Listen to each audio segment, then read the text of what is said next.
Hi, this is Noelle Tillison, and in this video we are going to look at strategies for multiplying multi-digit numbers. We are going to focus specifically on two-digit by two-digit. In order to explore the meaning of multi-digit multiplication, we are going to solve a two-digit by two-digit multiplication problem in two ways, using open area and partial products, and then make connections between the strategies. Let's start with the open area model. We are going to solve 26 times 28.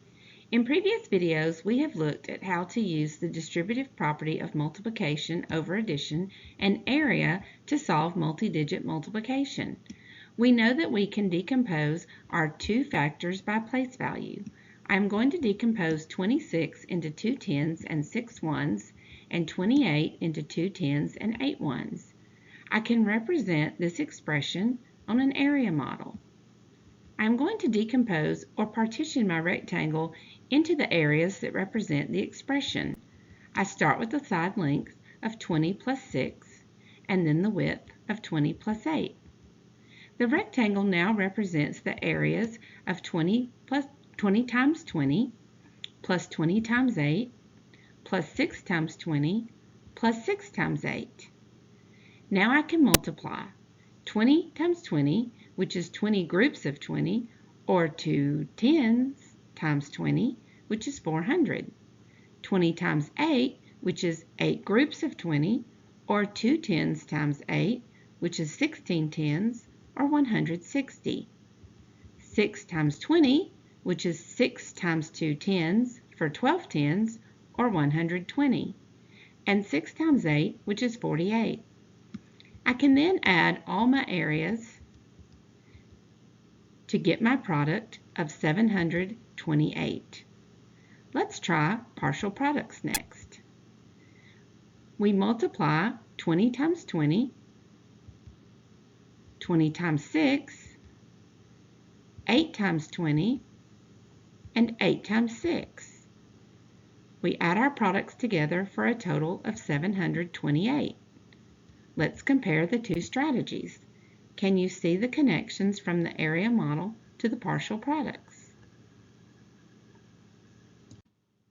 Let's try another problem. 56 times 37. Let's estimate first. We can round the numbers to the nearest 10 and multiply. So 60 times 40 would be 2400. Our answer should be less than that.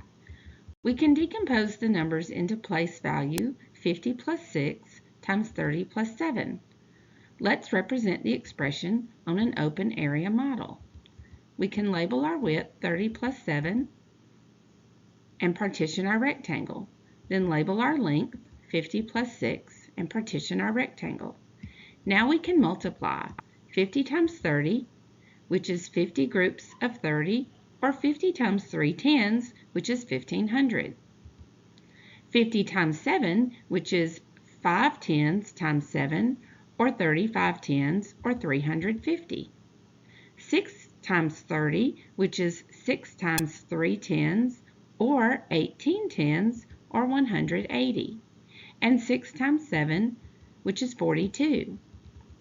We can add our areas together and get the product of 2072. Now let's try partial products.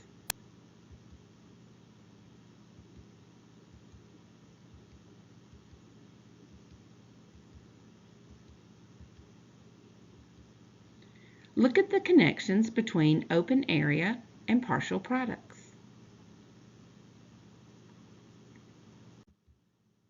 Now you try. Pause the video and solve the problem 47 times 58 using open area and partial products.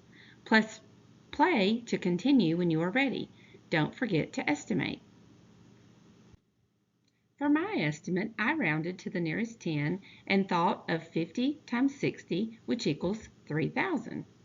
Since I rounded up, I know my answer should be less than that. I decomposed 47 and 58 into tens and ones. I drew my rectangle and labeled the sides and partitioned it into the areas to represent 40 times 50, 40 times 8, 7 times 50, and 7 times 8. Then I multiplied. 40 times 50 is 40 groups of 50, or 40 times 5 tens, which is 2,000. 40 times 8, which is 4 tens times 8, or 32 tens, or 320. 7 times 50, or 7 times 5 tens, 35 tens, or 350. And 7 times 8, which is 56. Then I added up my areas for a total of 2,726. Then I tried partial products.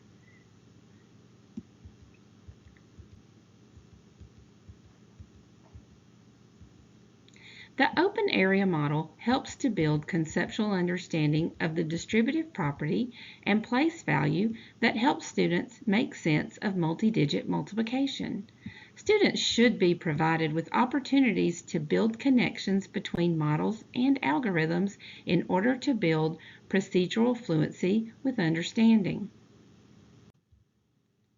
In this video, we looked at using area models, the distributive property of multiplication over addition as a strategy, place value, and partial products for multiplying two-digit by two-digit numbers.